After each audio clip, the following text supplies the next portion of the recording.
Hello, dear friends.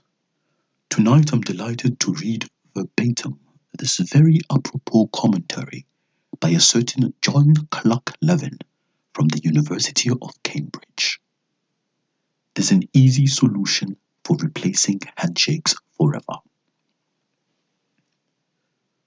When Anthony S. Fauci, director of the National Institute of Allergy and Infectious Diseases, suggested last week that it might be time to permanently retire the handshake, my news feed filled with scoffing from both sides of the aisle. For some, Fauci's statement was a sop to the president's reputed germophobia.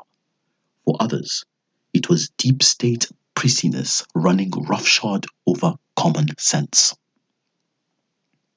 But as an avid handshaker and something of an expert on the subject, I have to second the good doctor's prescription.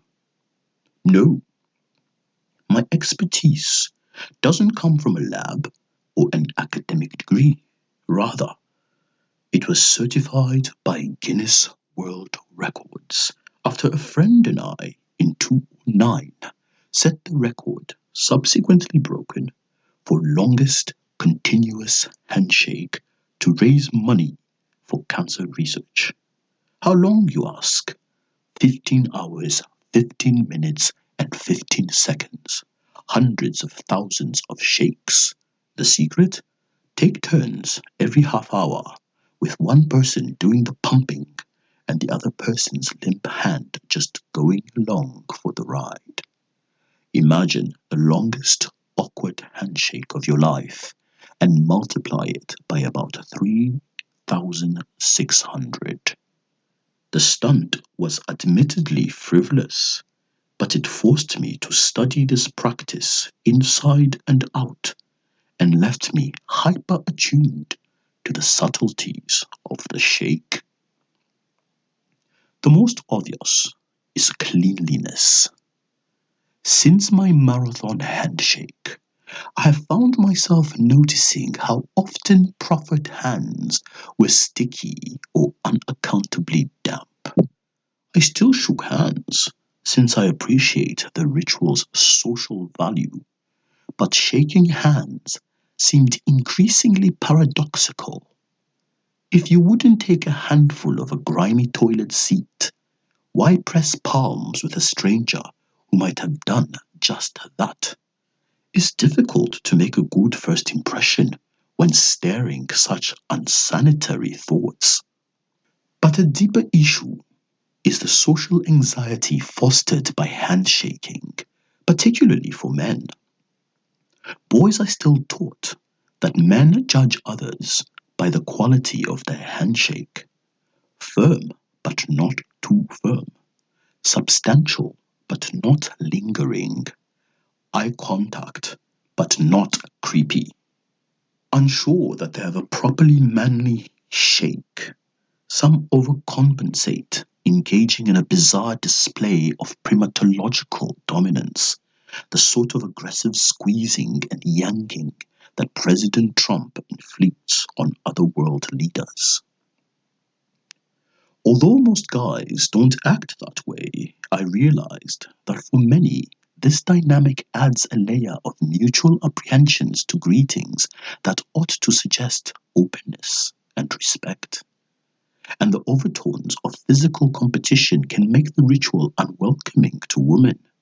Hugging is the warmer option, but that quality, even before COVID-19 struck, is what makes hugging inappropriate with strangers in professional settings.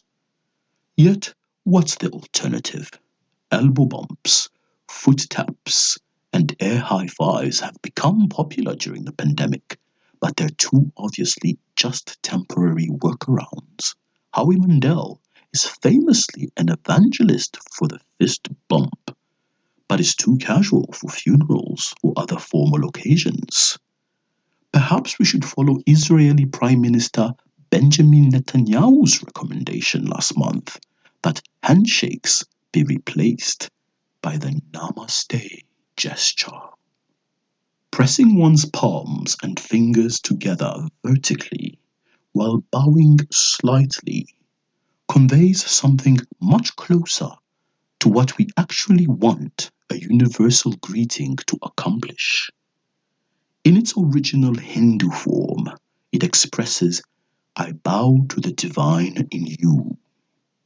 In a secular Western context, without actually saying Namaste, the gesture communicates goodwill without any handshake-like undertones of status or dominance.